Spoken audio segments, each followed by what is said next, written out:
So I just decided to go live. I was watching a reaction video, and I don't even know if it's like current or not, to be honest.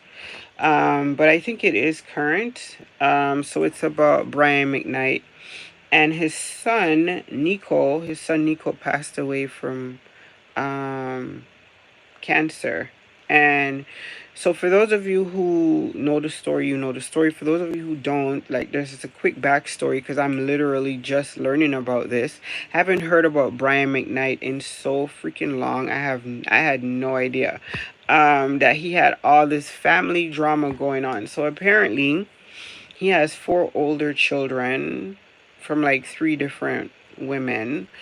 Um, and he's estranged from all four of them. So according to him, like, I'm listening to his own words because they're playing like clips of him talking about his children and talking about the fact that he only acknowledges his new son that he has with his new wife, and that he like formally accepts her adult children as his children.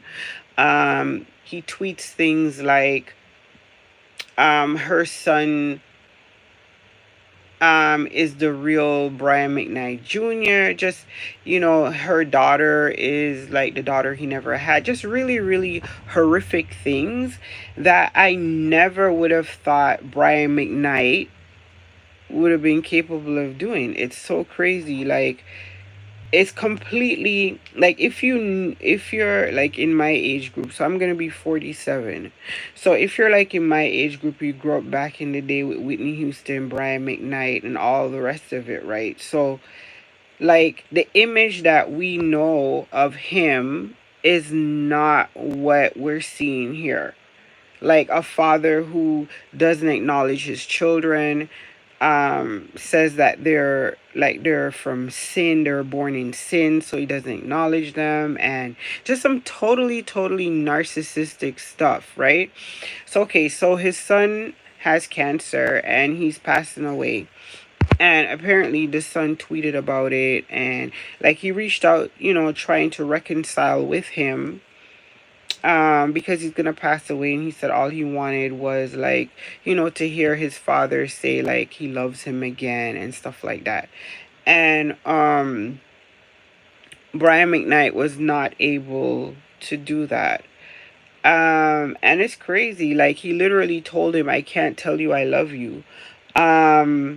Which is like horrific as a parent to hear that even on your son's deathbed you couldn't reconcile. And then he goes on and on and on. Like, the uncle, which is Brian McKnight's brother, I think his name is Claude. He came out and he, showed respect. He acknowledged his death. He talked about him. He acknowledged him. Brian McKnight did not like that at all, right? He called him an opportunist, and that, it wasn't his place to say anything. And so, like, if the uncle didn't say anything, no one was going to say anything because he wasn't going to make a post about it. So it's just crazy. Like, he's so narcissistic.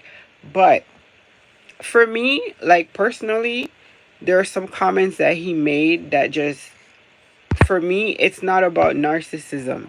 This has nothing to do with narcissism. A lot of the times people get narcissism confused with someone's just like a piece of crap. And this is one of these instances. Like, I don't even think Brian McKnight is a narcissist, for real, for real. I just think that he's a guy who paid child support for four grown children. And I don't think society really knows what that looks like. See, I know what that looks like because my father went through that, right? Where he had these kids and he had to pay child support, and thought that it was going to be done at 18. But no, in Canada, you pay child support even when they go to post-secondary. So they went to university. He was paying child support out the wazoo. He was pissed. He was angry. He disowned one of his daughters, two of them actually. So I've seen it before, right? We're just seeing it like in its totality. Like, this man is done. Like, he paid the child support for the 18 years or whatnot. The law said he had to pay it. Now, there may be something with that, because the son was saying before he passed away that they saved him from federal prison. So that could be like, some child support situations and whatever happened back then. But in his mind, he paid the money and he's done. It's a wrap, right? And he's starting off on his new life and he's done with it. In his opinion, because sometimes parents can do, there are parents who do things like that, right? They don't like the direction your life is going in. And a lot of rich parents do it, like, because they know the money is like the swiftest thing to hurt you. They're gonna cut that off from the get-go, disown you. Who we've known a lot of celebrities that were almost disowned. Like, we could look at Tori Hart. Like, she really, really got the bad end of the stick, right? Her father basically left everything to her mother, and he was worth like $500 million, and she didn't even get a whole million, and she got like 500,000. So, like, we know the money and inheritances and how that goes.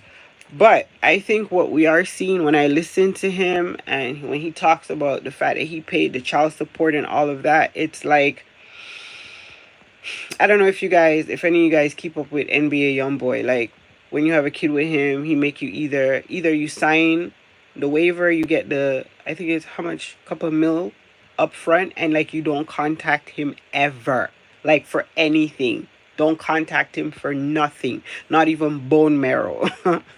You take the money and you dip, right? Or you stay and you join the line, because there's like 9 ahead of you.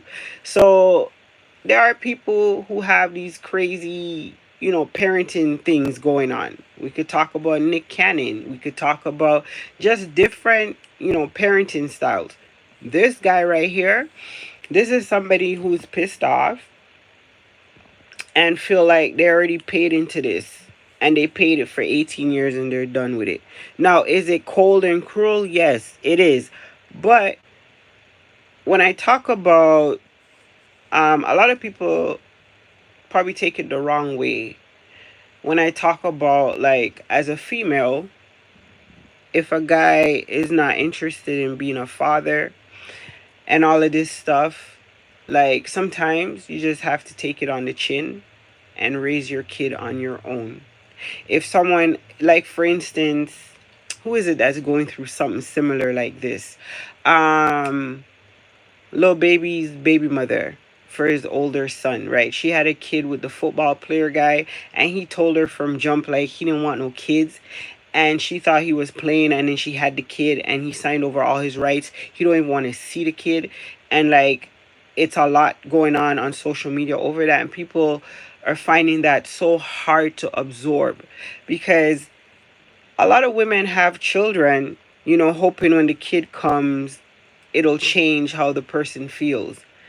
But sometimes you just gotta listen, you know what I mean? And know, like, as a female, if you decide to do this, you're on your own. Do it on your own and do it great, right? When you force men, like, to go to court and pay child support and force them with the visitation, and like, you force them to be fathers to children they don't want, or they don't want that financial responsibility for, this is what you end up with, right? You end up with somebody who's filled with so much hatred. Not necessarily because he had the kids, or it's because he had to pay the money, right? There are a lot of men who would be flawless fathers if they didn't have to pay the money. If you said to them, you know what, just come and be a dad. Like, you don't have to give me any money. Oh my God, you couldn't get rid of them, right?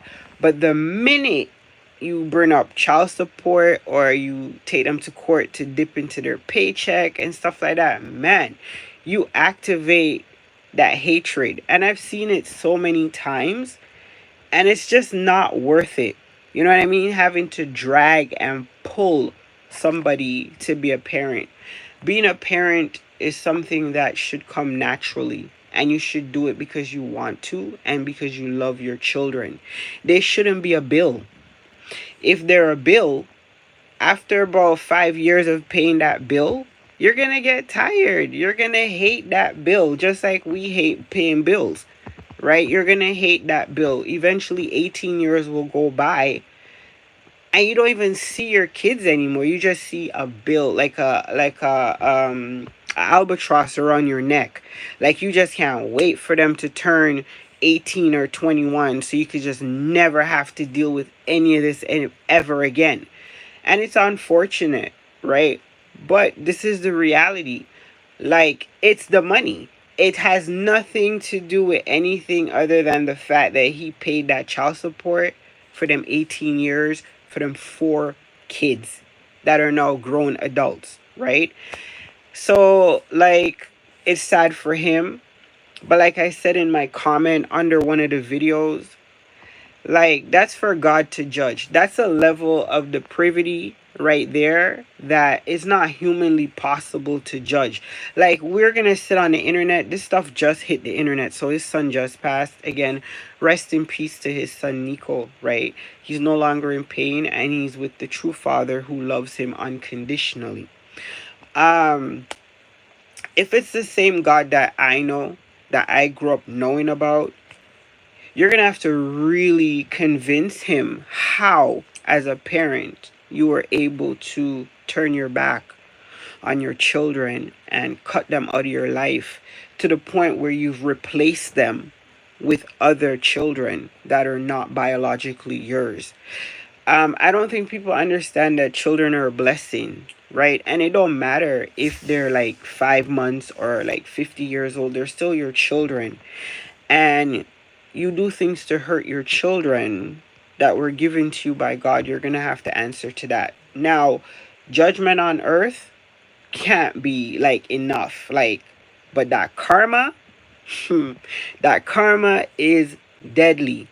People have to stop playing around with karma and with God, right?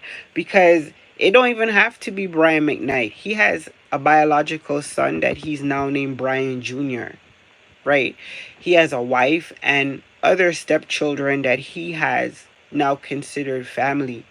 And if it's one thing we know, is karma is petty.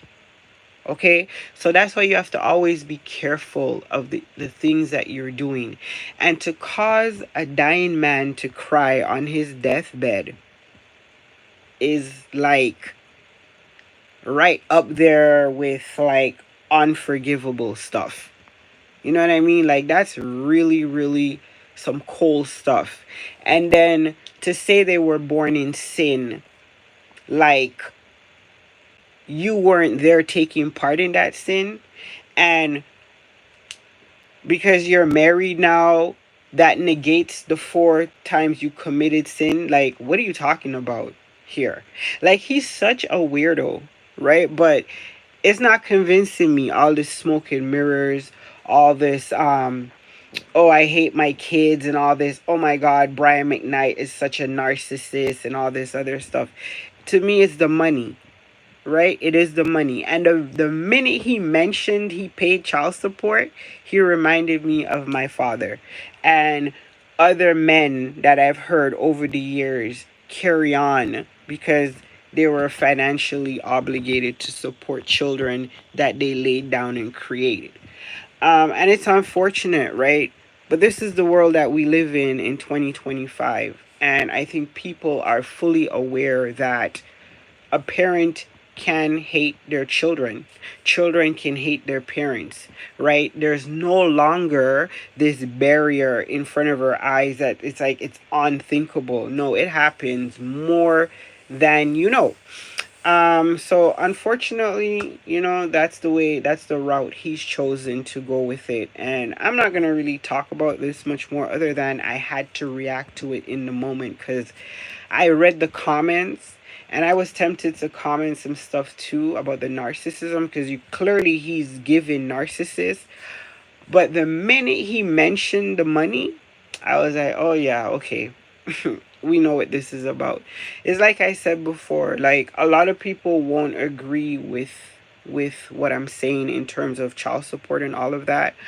But I was blessed, so my situation is not the same as others, but I made the decision to be financially responsible and to make sure that my daughter had everything that she needed. And she just turned 19, and I did it with the grace of God. So I'm glad. Not everybody has that ability to do so. Thank God I was financially able to do that. But at the same time, I didn't just become financially able to do it.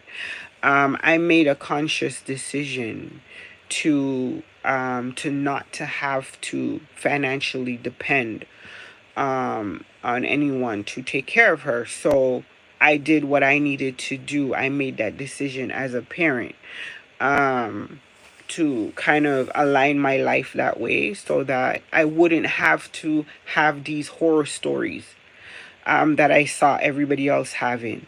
And I am a firm believer in no father is better than a crappy father that will scar you for life and turn you into a narcissistic person who is emotionally handicapped.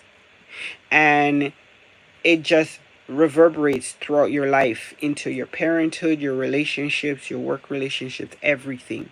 People who suffer parental trauma and never heal traumatize their children.